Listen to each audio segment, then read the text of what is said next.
Ok. Muy buenas tardes, tengan todos ustedes. Vasculitis Colombia Internacional les da la más cordial bienvenida. El día de hoy nos acompaña el doctor José. eh, Aquí lo tengo. Doctor José Cosa Cova. Lacle, Cova Lacle, médico de la Universidad Metropolitana del Hospital Militar Central, Magíster en Genética, Universidad Simón Bolívar, estudiante becado de doctorado en Ciencias de la Salud con énfasis en Infectología Pontificia, Universidad Católica do Paraná, Brasil, R3 de Pediatría, Hospital Universitario Evangélico Mackenzie, Curitiba, Paraná. Espero haberlo dicho bien, doctor. Bienvenido. Y bueno, pues él nos hablará acerca de la púrpura de Scholen en pediatría. Adelante, doctor, por favor. Bueno, no sé si yo puedo comenzar a compartir. Sí, doctor, regáleme un segundo, por favor. Claro que sí. Sí, ya está activado. Listo, doctor, ya puede compartir. Adelante, doctor, por favor. Listo, muy bien. Vamos a compartir acá.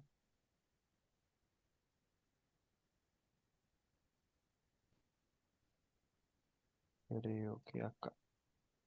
Listo. Ahí la pueden ver, ¿cierto? Sí, Sí, así señor. es, doctor. Bueno, muy buenas noches a todos. Muchísimas gracias también a Germán por la invitación.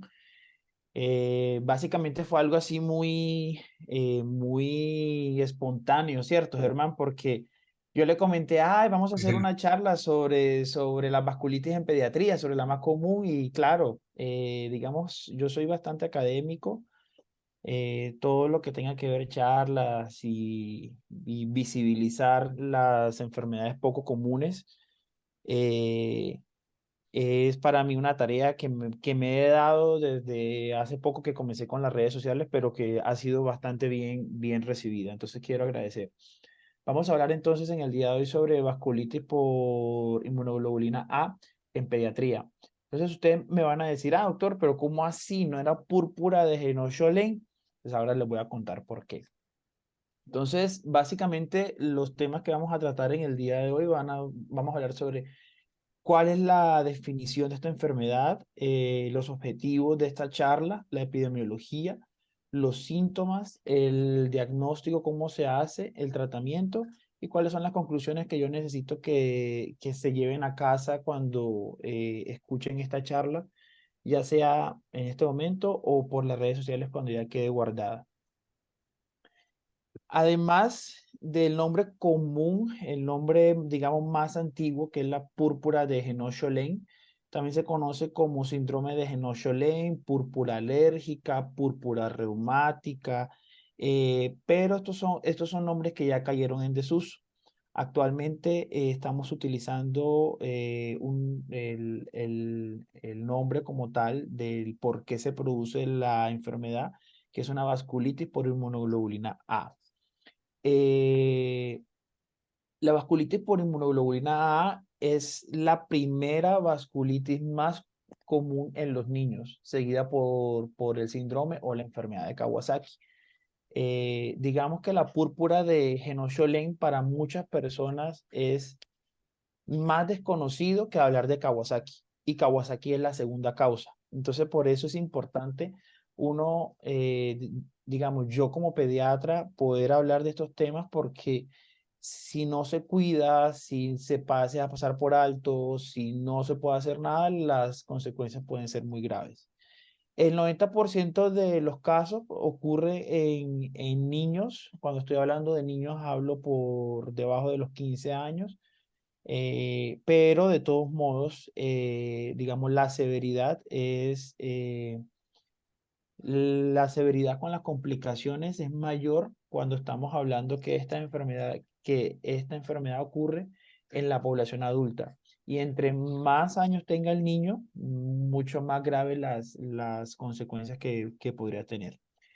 Es una enfermedad como tal, entre comillas, autolimitada. ¿Pero por qué? Porque básicamente En la mayoría de los casos, solamente con seguimiento, tratamiento sintomático, algunos casos que necesitan tratamiento con corticoides, que ya voy a hablar de aquí a poco. Y voy a hacer una salvedad. Llevo varios años viviendo aquí en Brasil y si se me sale alguna palabra en portugués, me disculpan. Bueno, y digamos que se reconoce por una tétrada de manifestaciones clínicas. Es una púrpura palpable en pacientes sin trombocitopenia. ¿Qué es una púrpura? Cuando hablamos de púrpura, es una mancha color violeta en la piel. Y trombocitopenia es un recuento de plaquetas bajo.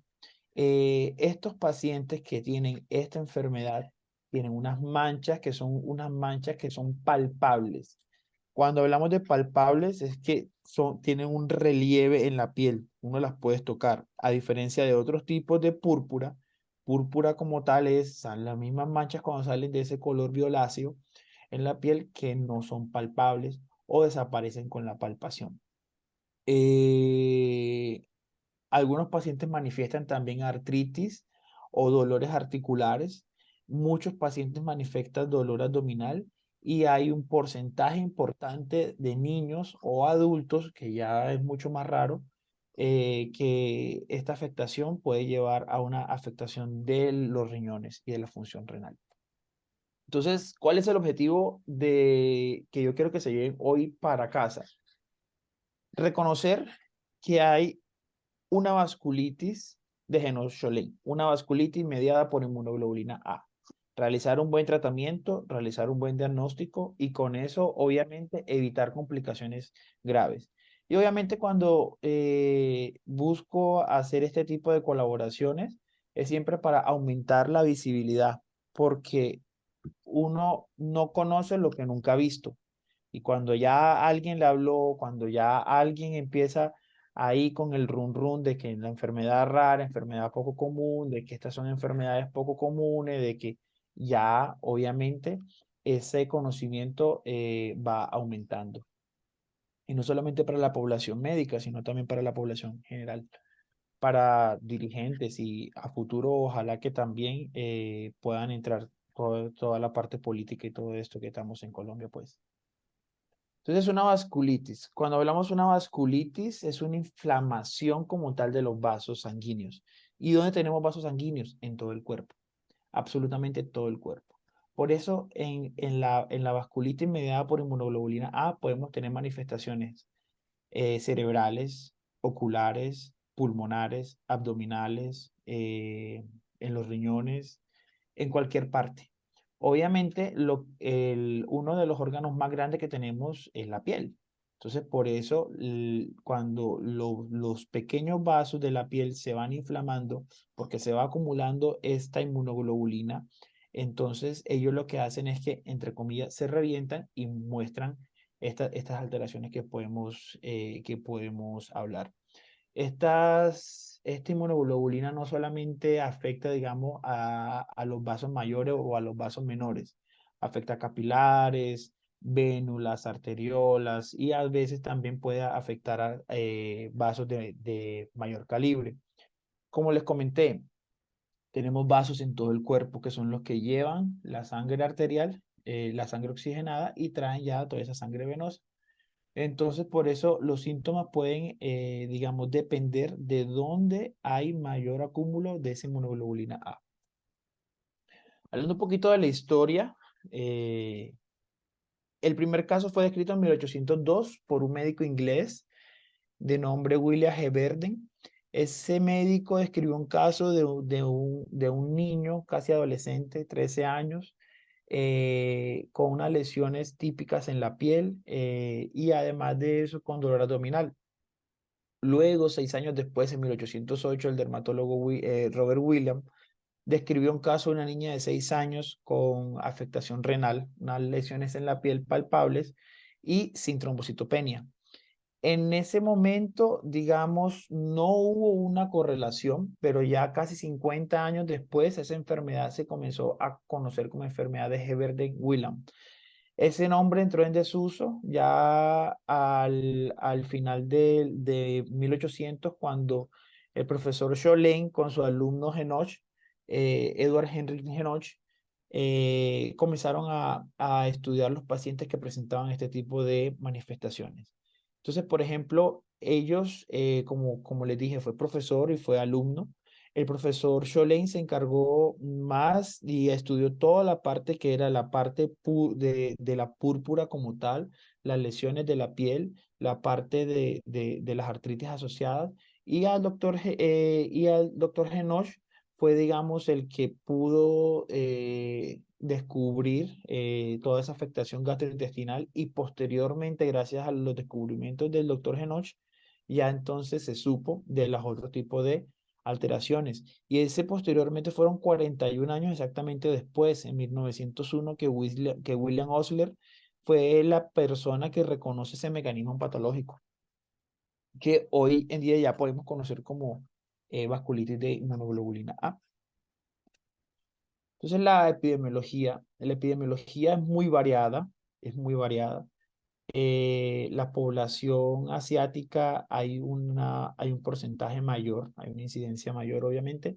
En Reino Unido, y según UpToDate, hay de 20 a 70 casos por cada 100.000 niños cada año. En Taiwán, pues, y la República Checa comparten estadísticas, hay 10 casos por cada 100.000 niños.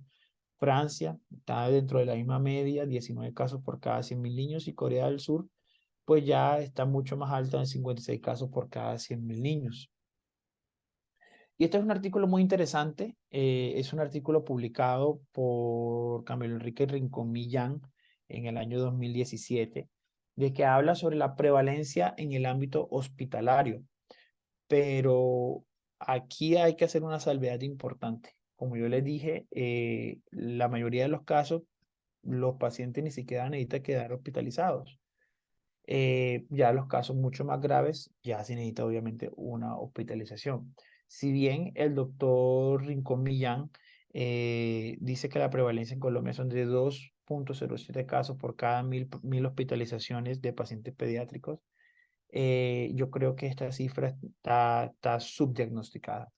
Entonces, por eso es tan importante, obviamente, conocer sobre esta enfermedad. Bueno, ¿y qué es lo que pasa exactamente? Entonces, como le dije, nosotros tenemos un sistema inmune. Voy a hablar así en palabras comunes para no confundir a las personas que no son médicos. Nosotros tenemos un sistema inmune que se encarga de diferentes cosas. Nuestro sistema inmune, obviamente, nos va a defender contra infecciones, contra cualquier cosa, bacterias, virus, parásitos, etc. A mí me gusta comparar las alteraciones del sistema inmune con un ejército. Entonces, nuestro sistema inmune es el ejército de nuestro cuerpo, donde hay soldados, hay generales, hay tanques de guerra, hay misiles y hay diferentes armas, por ejemplo, aviones de combate y todas esas cosas. Una de esas herramientas que ese ejército necesita son las inmunoglobulinas. Las inmunoglobulinas se encuentran en nuestro cuerpo y son, digamos, son sustancias químicas que nos protegen contra algunas adversidades y quedan marcadas en nuestro cuerpo, como el caso de la inmunoglobulina G, que ya queda siempre elevada en nuestro cuerpo cuando ya tenemos cierta infección. La inmunoglobulina A es una de las más importantes porque es la que primero se eleva cuando tenemos alguna infección viral. La inmunoglobulina A es bastante importante. Pero ¿qué es lo que pasa? Además de eso tenemos los neutrófilos. Los neutrófilos son células, glóbulos blancos que se encuentran en nuestro cuerpo que van a atacar a las bacterias. Pero entonces, si tenemos un ejército y ese ejército puede tener todas las armas del mundo, pero ese ejército no se reconoce, no tienen bandera, no tienen un traje alusivo, no tienen una visión exacta. Ese ejército, ¿qué es lo que hace? Escucha que viene un enemigo y comienza a disparar para toda parte, activa la granada, lanza la bomba, pero no sabe para dónde está lanzando esas bombas. Y eso es lo que pasa con las enfermedades autoinmunes. Las enfermedades autoinmunes o inmunomediadas lo que hace es que nuestro sistema deja de reconocer qué es propio y qué es extraño y comienza a atacar. Es por eso que este tipo de vasculitis es porque esa inmunoglobulina que yo les dije, que hace parte de nuestro sistema inmune, ataca la pared de los vasos, haciendo que esos vasos queden más, por decirles, más sensibles y se comiencen a reventar, y es por eso que pasa todo este tipo de alteraciones. Además de eso, tenemos otra parte que hay depósitos de otros elementos de nuestro sistema inmune, que es el complemento. Hay depósitos de C3, que es una sustancia que hace parte también de esta parte inmunológica. Y obviamente los neutrófilos comienzan a atacar también los vasos. Entonces no solamente van los soldados, estamos mandando un tanque de guerra para el vaso, estamos mandando un avión a disparar, a lanzar todo eso que está aconteciendo. Y ese vasito se va reventando. Así como se revienta un vaso, comienza a tener un sangrado, un dolor, puede llevar hasta alteraciones tan graves como una insuficiencia renal. En este momento no hay una causa conocida como tal de por qué sucede este tipo de alteraciones, pero hay ciertos factores, digamos que los factores inmunológicos, hay algunos tipos de polimorfismo genético que han sido descritos en la literatura. Eh, Hay algunos factores que posiblemente podrían ser ambientales, pero como les digo, todo esto está dentro del posible. El factor inmunológico es muy importante y yo hablaba de eso estos días con Germán porque, por ejemplo, a mí me cogió el COVID acá prácticamente, y acá en Brasil yo pude vivir, pues obviamente, toda esta cascada de vasculitis, de trastornos autoinmunes, de neuroinmunología también, mucho Kawasaki, mucho Genocholén, mucho Guillain-Barré, y por eso es tan importante traer a colación, porque obviamente a veces uno dice, ah, pero es que eso nada más pasa por allá, eso cero, aquí como yo les traje esta epidemiología. 2 casos por cada 1000, no, no, 0,2 por cada 1000, o sea, yo nunca voy a ver eso, yo trabajo en adultos, no. Es importante saberlo porque obviamente puede llegar a la puerta del turno de un médico general, a la puerta de la consulta externa o a uno mismo como pediatra, y a veces se le puede pasar a uno por alto. Eh, si bien se llama una vasculitis mediada por inmunoglobulina A, en algunos pacientes los niveles de inmunoglobulina A están elevados. Lo que pasa es que ya la biopsia y la inmunofluorescencia evidencia entonces que la inmunoglobulina A, que es esa parte, digamos, esa parte de nuestro sistema inmune, es el que comienza a atacar. Entonces, no por el hecho de tener un nivel normal de inmunoglobulina A sérico, quiere decir que no va a tener una púrpura de Genocholén. Entonces, aquí hay diferentes cosas que le traje. Obviamente, quité este pedazo de la pizza, lo puse más para afuera porque la causa sigue siendo desconocida. Pero sabemos que obviamente hay alteración del HLA, porque pues, qué es el HLA? Es lo que nos hace, decirlo en palabras normales, es lo que nos hace reconocernos dentro de nuestro mismo cuerpo que las células son de nosotros o son otros agentes externos. Hay unos polimorfismos, como les conté, unos genes de susceptibilidad, hay mutaciones de genes que pueden ocasionar todo esto. Y obviamente la causa inmunológica que es posterior a una vacunación, o posterior a una virosis, o posterior también a una infección. Se asocia mucho también posterior a infecciones estreptocócicas, y esta fotico es lo que les conté. Todo lo que ustedes pueden ver de colorcito como amarillo, verdecito, son depósitos de inmunoglobulina A. Esta es una foto de una microscopía de una inmunofluorescencia. ¿Qué es eso, doctor? Cogen y pintan la inmunoglobulina A en una muestra, de una muestra de una biopsia.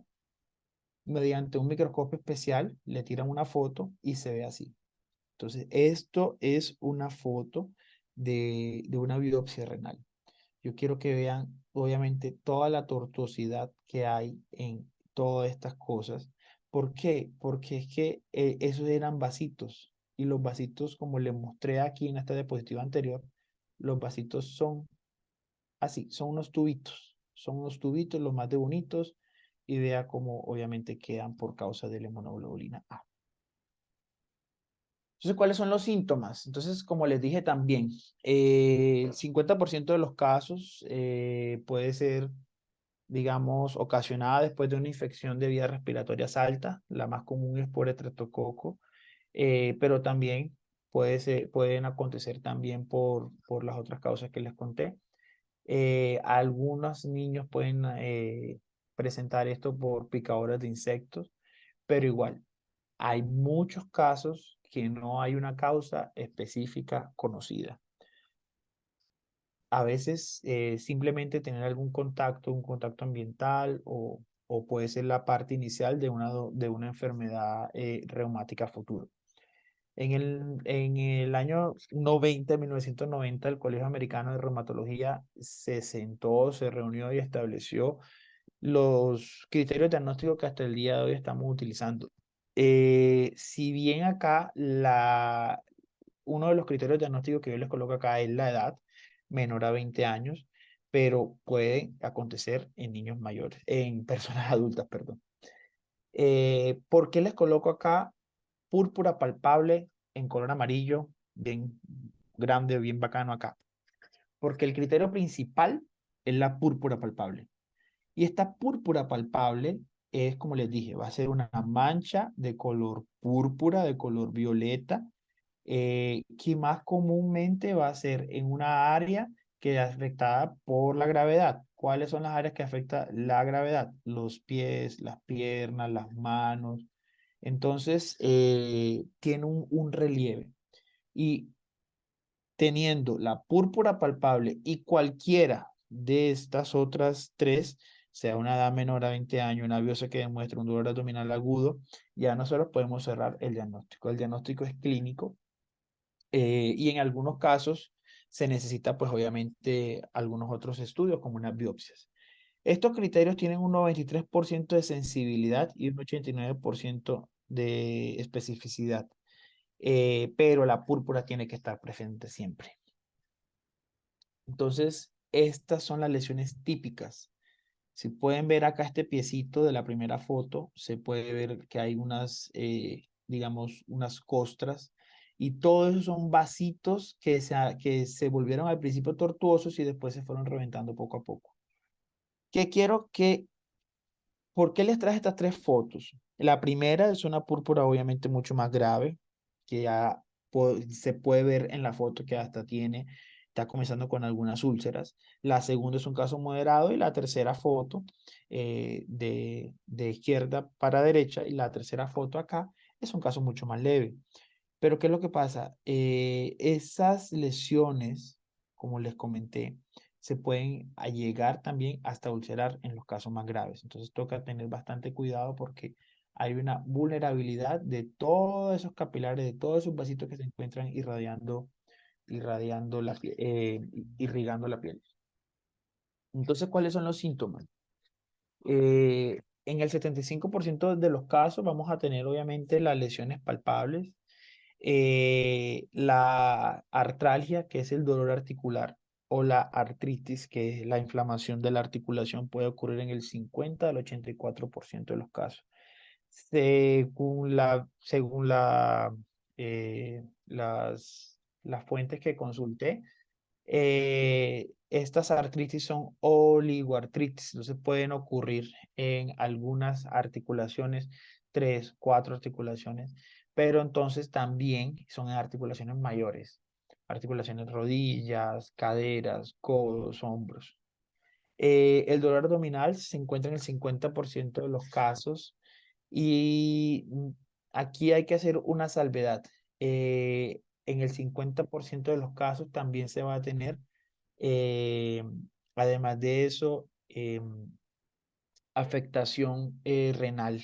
Entonces, por eso es que toca tener bastante cuidado, porque a veces comenzamos a identificar primero la afectación renal y después entonces comienzan a aparecer las púrpuras. El sangrado gastrointestinal obviamente acontece lo mismo que está pasando con con la piel, como les mostré las fotos, también ocurre eso mismo dentro de nuestro sistema gastrointestinal y por eso se van quebrando esos vasitos y los pacientes hasta el 30% de los casos pueden salir con un test de huellaco positivo. A veces también uno de los criterios también que podemos saber que el paciente tiene algún tipo de sangrado gastrointestinal, a veces es que encontramos una anemia microcítica o una anemia ya mucho más crónica que ya una anemia normocítica normocrónica que puede estar dentro de el hemograma. El edema puede acontecer en el 15 al 20% de los casos. Entonces, la afectación renal, aquí les quería mostrar esto, puede comenzar como una hematuria, entonces se puede enmascarar primero como si fuese un síndrome nefrítico, o el paciente, por ejemplo, que está con un síndrome nefrítico y se enfoca mal. El paciente es un todo, el paciente no es nada más con chichi con sangre. No, hay que revisar el paciente, mirar bien la piel, mirar si tiene alguna otra cosa. Por eso es que la base de cualquier diagnóstico es un examen físico perfecto. Y un médico no puede dejar pasar nunca, y menos en la edad pediátrica, obviamente. Pero entonces, además de tener sangre en la orina, también comienza a tener proteínas. Entonces, hay muchas personas, pero ¿cómo así? ¿Es un nefrítico o un nefrótico? No. Tiene hematuria por el sangramiento, tiene una proteinuria, que es cuando comienzan a eliminar proteínas por la orina, y eso sucede obviamente porque los riñones son bastante irrigados y la afectación renal es muy importante hasta el 50% de los casos. Y estas inmunoglobulinas van atacando todo eso, van haciendo que el riñón vaya perdiendo su función. La creatinina se va elevando porque va perdiendo su función de filtro, comienza a presentar una hipertensión arterial. Y por eso yo quiero volver a hacer énfasis, el examen físico completo.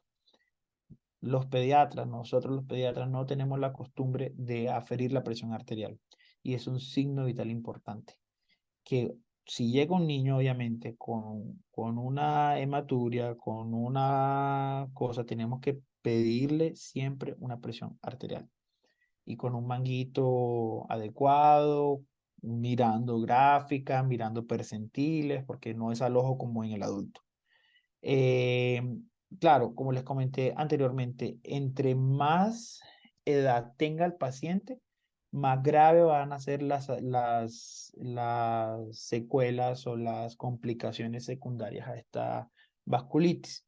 Ya la afectación renal puede ocurrir en los niños, sí puede ocurrir en los niños, pero es mucho más frecuente cuando ocurre en la edad de adulto. Y los hallazgos, obviamente, lo que les mostré ahorita, los hallazgos se pueden hacer una biopsia renal y se va a ver en la biopsia renal esta foto que yo les mostré, obviamente. Es una inmunofluorescencia por microscopía. Bueno, a ver. Entonces, como les dije, no en todos los pacientes vamos a tener niveles séricos de hemoglobina A elevados. 50-70% de los casos se pueden estar elevados. Obviamente, entre más alto esté el nivel de inmunoglobulina A o elevado sérico, mucho más va a ser la diferente afectación. Y se relaciona con niveles más altos una afectación renal. Los hallazgos, digamos, los hallazgos, un examen, un hemograma, una PCR, una radiografía de tórax, los hallazgos van a ser inespecíficos, no vamos a encontrar nada. Si tenemos una hemorragia, digamos, aguda, una hemorragia grande gastrointestinal, pues vamos a tener, obviamente, como les dije anteriormente, una anemia normocítica normocrónica. Pero si ya es un sangrado ya antiguo, ya un cuadro más arrastrado, ya un cuadro peor, vamos a tener otro tipo de anemia microcítica, cualquier cosa. El coagulograma va a venir completamente normal, las plaquetas van a ser completamente normal, no vamos a tener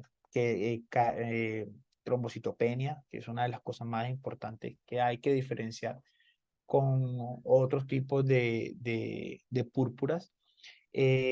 Como les había dicho inicialmente, los niveles del complemento van a estar bajos. ¿Y por qué van a estar bajos? Porque el complemento también se asocia con el daño que acontece dentro de esos vasitos. Y obviamente, estos pacientes tienen mucha más probabilidad de tener una infección estreptocócica. Entonces, se asocia mucho más con la infección estreptocócica. Nuevamente traigo acá los criterios. Entonces, una púrpura, un dolor abdominal agudo, siempre la púrpura tiene que ser palpable y sin trombocitopenia. Entonces, ¿cómo lo vamos a tratar? Lo vamos a tratar de la siguiente manera. Recordando que hay algunas cosas que, por ejemplo, solamente 2.4 por cada 100.000 niños necesitan hospitalizar. Estamos diciendo que las complicaciones, si bien asustan, porque pues yo soy papá y veo que mi hijo está todo morado y está teniendo sangrado y no sé qué, y no sé qué, y no sé qué, asusta mucho, pero sabemos que la recuperación es espontánea. Tenemos que acompañar hasta dice la literatura que a veces hasta 3 años para saber y tener una certeza absoluta que no va a tener una alteración renal a futuro o que esa alteración que pudo tener va a ir, digamos, quedando en remisión. La mayoría, obviamente, de estos pacientes se puede tratar por consulta externa, hasta el 80% de los casos, según UpToDate. El tratamiento es completamente sintomático, pero, entonces, ¿cuáles son los tipos de tratamiento que vamos a hacer? Ya les voy a mostrar una cosa bien chévere. Recordando, obviamente, que si el paciente tiene una alteración renal, no podemos usar AINES. Tenemos que hacer un tratamiento, entonces, con acetaminofén, o en pacientes mayores podemos utilizar tramadol. Eh, una hidratación adecuada, lo que nosotros siempre recomendamos, hidrátese, reposo, tratamiento sintomático, sería lo ideal. La comida puede ser cualquiera, no hay ninguna restricción en la dieta, obviamente bastante líquido y como le dije, ¿por qué el reposo? Porque hay una fragilidad de todos esos vasitos. Se pueden partir, se pueden quebrar, se pueden, ya es una palabra en portugués, muy fácilmente. Entonces, por eso el reposo es bastante importante. El edema mejora con la elevación de esas áreas afectadas.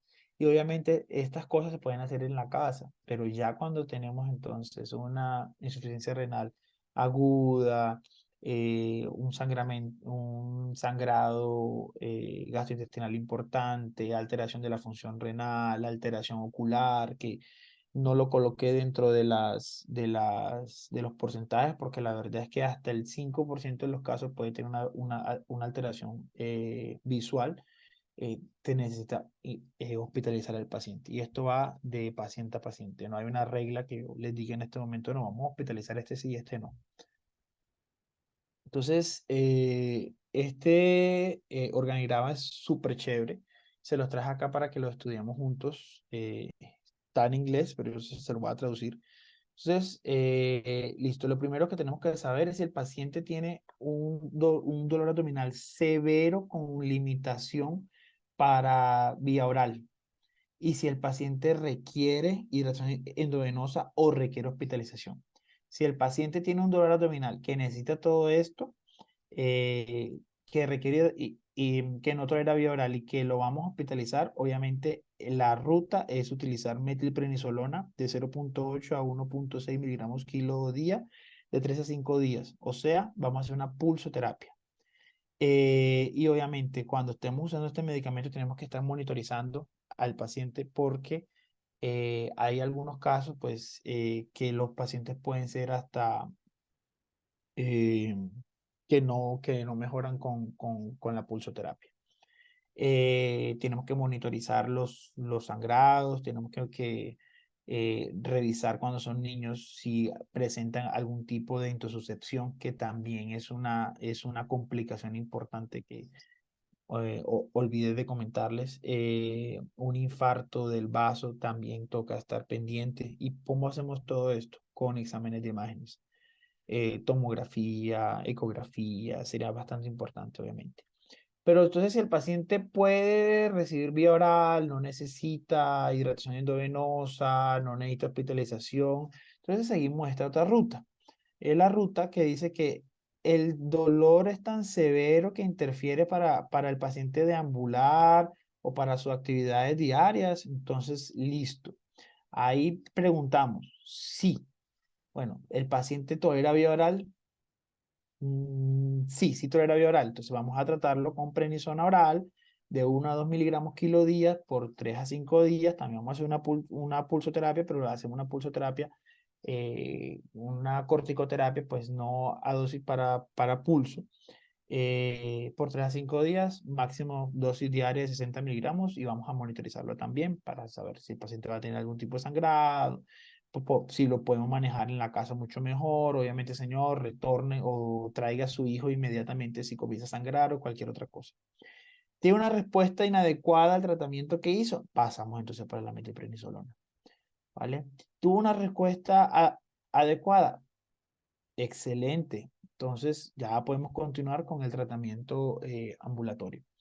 Nos vamos de este otro lado. Entonces, el paciente tiene actividades que, claro, que tiene un dolor, pero el dolor es un dolor moderado, que no lo limita, pero el paciente tiene un sangrado activo gastrointestinal o tiene una glomerulonefritis, una alteración. Si una alteración renal. Si el paciente tiene una glomerulonefritis o tiene un sangrado gastrointestinal, entonces la ruta que sería, o tuvo antecedentes de esto, la ruta es acetaminofén de 10 a 15 miligramos kilodosis de 4 a 6 horas, de cada 6 horas.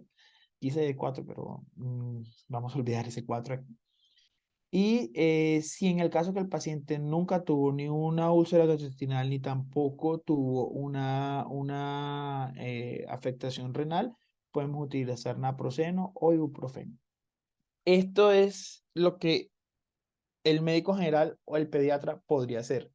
Obviamente, casos más complicados se necesita micofenolato, se necesita tratamiento reumatológico, pero eso ya tiene que ser orientado por un reumatólogo. Hay que tener mucho cuidado con la piel, hay que tener mucho cuidado que los pacientes no se golpeen la parte donde tienen las púrpuras. Hay una susceptibilidad para que el paciente haga úlceras muy fácilmente, entonces eso es lo más importante.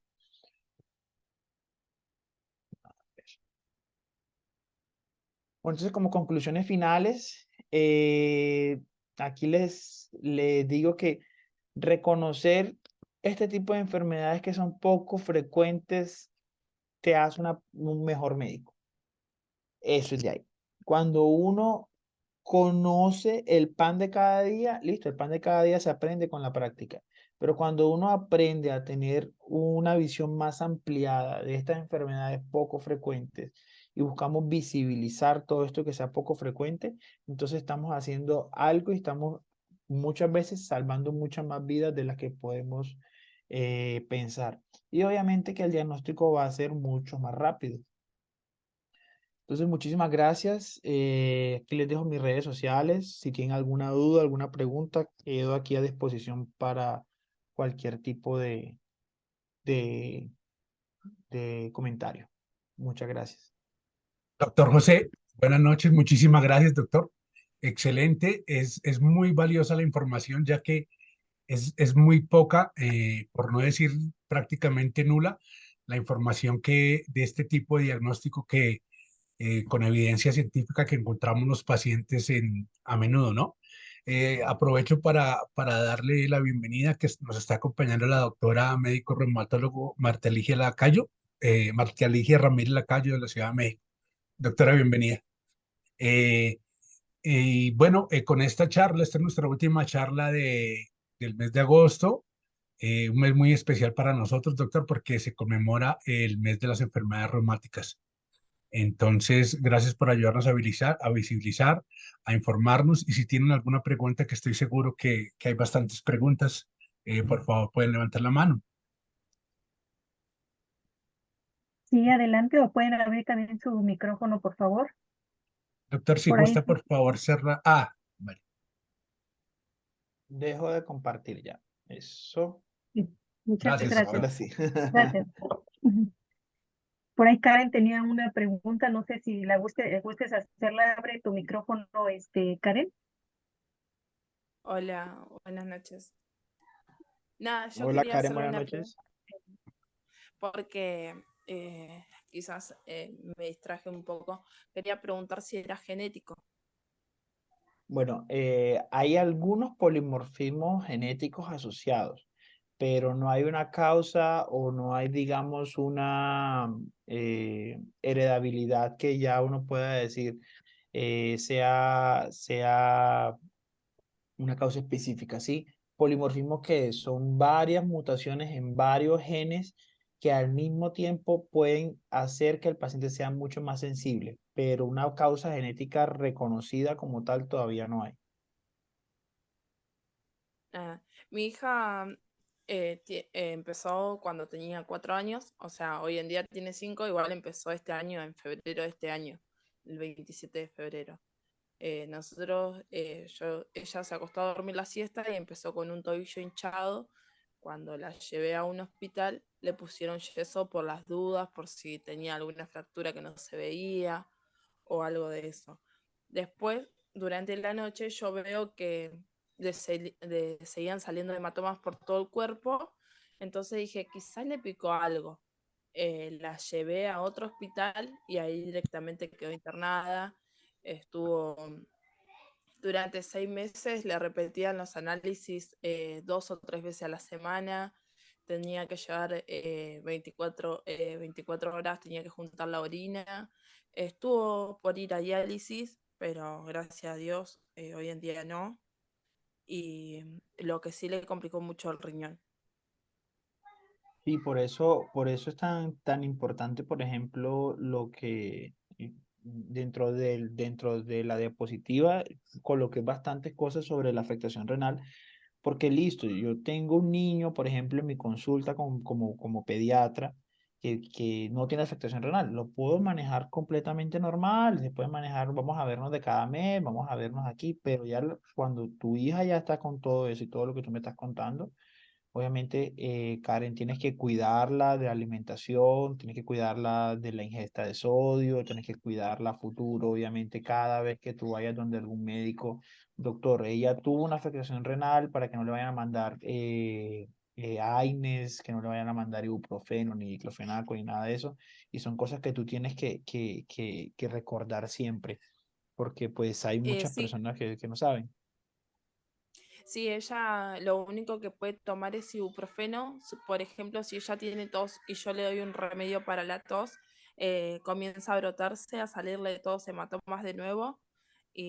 O si le duele el oído, o si tiene tos, o si tiene alguna infección en el cuerpo, digamos, eh, le vuelven los hematomas. Y así nos Mm. damos cuenta, más o menos, yo ya me doy cuenta si es de un golpe o si es de la misma enfermedad, como que los hematomas son diferentes. Bueno, Ella, imagínate. muy pocas veces le salieron petequias, pero sí, hematomas muy grandes. Ah, bueno. Oh, Sí, gracias a Dios que se pudo hacer el diagnóstico a tiempo. ok, Desafortunadamente pasaste por todo esto. ok, vamos a continuar con las siguientes preguntas. Consuelo, ¿puedes abrir tu micrófono, por favor? Hola, Adelante. buenas noches. Buenas noches. Quería consultar porque nombraste el síndrome de Guillain-Barré, ¿cierto? Sí, pero no tiene nada que ver, lo nombré más por la parte de la inmunomediación que se viene después de el COVID. Ajá. Ah, porque mi papá él tenía como 60 años, hace unos 20 años, más o menos. Estuvo paralizado como 5 meses, pero sabía yo que personas quedaban paralizadas por años o para siempre. Pensaba que formaba parte. Entonces, ¿cuál es la relación que tiene con esto, lo que No, nos convoca? cuando comenté sobre el Guillain-Barré es porque lo siguiente. Sabemos que el COVID, el virus del COVID es un estado proinflamatorio en nuestro cuerpo, que ya se ha estudiado obviamente, y ya no sé si han escuchado el término de COVID tardío y COVID permanente y todas estas cosas. Entonces, el COVID es un estado proinflamatorio y ese estado proinflamatorio hace que por mecanismos desconocidos se hayan aumentado la incidencia de este tipo de enfermedades inmunomediadas. Entonces, ¿cuáles son estas enfermedades inmunomediadas? El síndrome de Kawasaki, púrpura de Genocholén, Guillain-Barré, pero Guillain-Barré no tiene nada que ver con vasculitis, es otra cosa completamente diferente. Solamente, digamos, la causa etiológica. Ya, perfecto. Ok. Bueno, vamos a Está clara la sí. continuar con la siguiente pregunta de Cristina. Adelante, Cristina, por favor. Si gustas abrir tu micrófono. Hola, buenas noches a todos. No, me acaba de responder el doctor en todo caso mi pregunta porque me había quedado como con algunas dudas en cuanto cuáles eran las enfermedades mediadas por IG y a mí la acaba de responder el doctor, las acaba de nombrar nuevamente porque llegué un poco tarde a la charla, entonces me faltó esa parte porque mi hija Bueno, en este caso sí. tiene la misma enfermedad mía que es BSET, enfermedad de BSET. Ajá. Enfermedad de Behçet, obviamente. Ay, también Behçet, estuve leyendo en estos días, es una enfermedad, obviamente las úlceras, todo eso. ¿Cómo has podido Sí, pasar toda esta parte, digamos? complejo porque hasta que Araceli tenía 8 años ella no presentó grandes síntomas, un par de úlceras bucales, un poco de molestia en las articulaciones, pero mínima. El problema, Eh, obviamente, es que cuando uno dice Behçet, o sea, yo de pediatra, yo sé que es Behçet porque pues, a mí me encanta el tema de las enfermedades raras. claro, Pero va un niño con unas úlceras en la boca, con unas úlceras en otras partes del cuerpo, dice, no, no, eso es una infección, dele antibiótico, vaya para la casa. o una Pero estomatitis, o un sí, herpes, claro. Y entonces ahí se pierde tanto tiempo con eso es lo que el... me ocurrió a mí, porque a mí me salían úlceras de muy niña y a mí me trataron por herpes durante 17 años. Imagínate. Y yo a los 31 y medio recién vine a saber que tenía veces, cuando mi hija tenía 1 año y medio.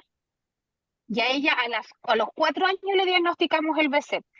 Y a los 8, casi a los 9, más o menos entre 8 y 9, ella le vino su desarrollo muy temprano, muy precoz, y explotó su BSEP, pero así con todo. Úlceras bucales, dolor articular, nivel Dios, dolor de cabeza, dolor muscular, decaimiento extremo, casi desmayo, dormir, dormir, dormir, dormir. Y hasta el día de hoy, con 12 años, sigue exactamente igual, pero no le dan ningún otro tratamiento que no son paliativos como para los síntomas hasta el momento.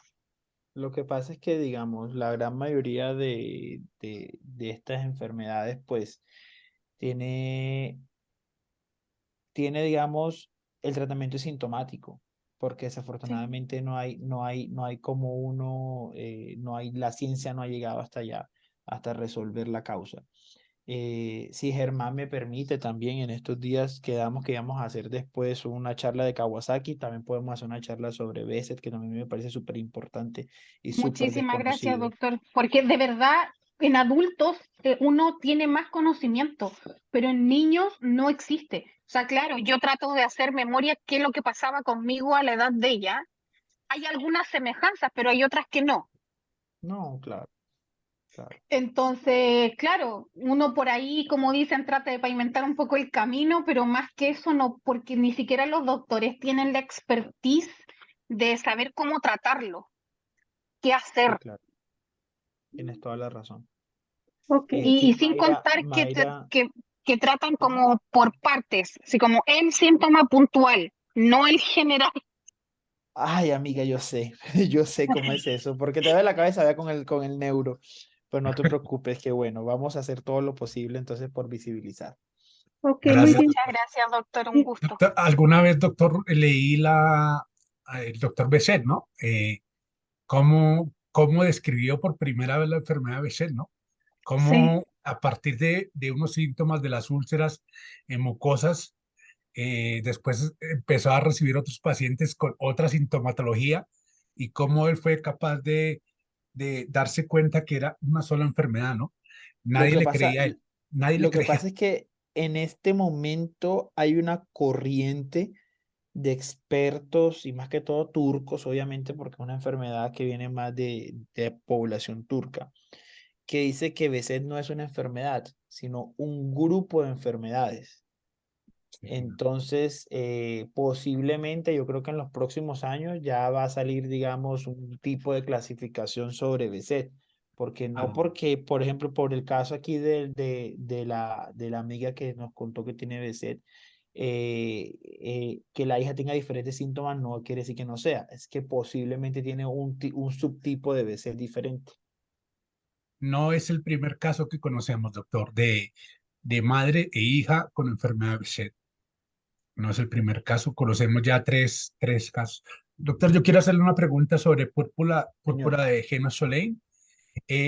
Un niño que presenta púrpura de Geno-Soleil en edad temprana, antes de 5 años, a futuro puede ser un adulto sano, relativamente sano. Sí, claro. La idea cuál es, por ejemplo, saber en el momento que realizamos el diagnóstico, porque como les dije, el diagnóstico es clínico. Haciendo un diagnóstico temprano clínico, ya podemos saber qué examen le vamos a pedir.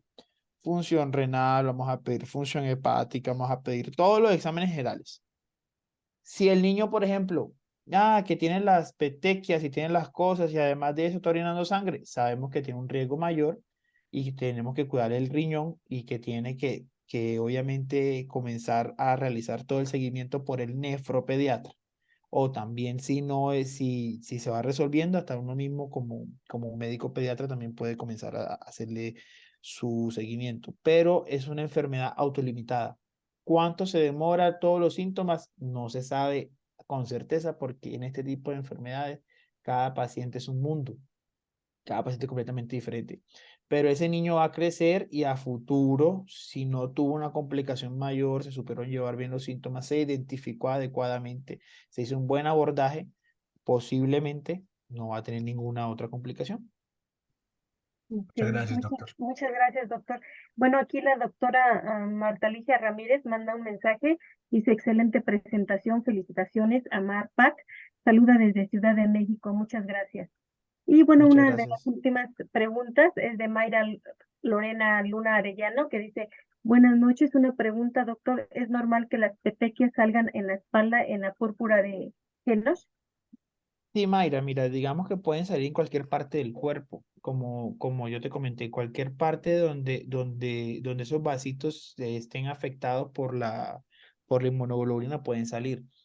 Lo que pasa es que es mucho más común que salgan tanto en manos, tanto en los brazos como en las piernas, porque digamos es mucho más común en áreas, digamos, influenciadas por la gravedad, que van a ser las piernas más que todo. Las lesiones pueden salir en cualquier parte del cuerpo, en cualquier parte del cuerpo. Inclusive, como les dije, hasta órganos internos pueden aparecer y por eso son las otras complicaciones. Ok, muy bien, muchas gracias, doctor. Bueno, yo quiero pedirles de favor que abran su cámara para la foto oficial de esta charla. Si nos hacen favor de abrir su cámara, por favor, para la foto, se los agradeceríamos mucho. Con la B de la victoria sobre las vasculitis, por favor, un minutito. Ahí estamos. Muchas gracias, gracias. No sé si hay alguna otra cuestión, Germán, para despedir esta charla. Doctor, agradecerle muchísimo. La charla queda grabada en redes sociales y bueno, súper interesante el tema. Como dijimos al principio, dentro de las vasculitis hay vasculitis que nos hemos dado cuenta que están un poco olvidadas. Entonces, gracias por ayudarnos a continuar nuestra misión, la misión que tenemos en la Fundación Vasculitis Colombia Internacional, que es visibilizar todo este tipo de diagnósticos independientemente de la prevalencia, ¿no? Claro que sí, Precisamente amigo. esa es la tarea de nosotros. Muchísimas gracias, doctor. Sí, Queremos muchas invitarlos gracias, doctor. para las actividades del próximo mes. Vamos a tener una actividad que es el papel del terapeuta respiratorio con los pacientes de vasculitis. Es muy interesante porque, como saben, muchos de nosotros tenemos afección pulmonar o aparte muchos pasamos mucho tiempo hospitalizados o en estado de reposo, lo que pues hace sumamente importante el apoyo a este tipo de profesionales. Muchísimas gracias a todos y bueno, doctor, muchas gracias. La charla queda grabada en redes sociales. Chao, chao. Muchísimas Bueno, gracias a hasta luego, ustedes. doctor. Muchas Un gracias. abrazo. Muchas gracias, Germán. Muchas gracias, doctor. Cómo no.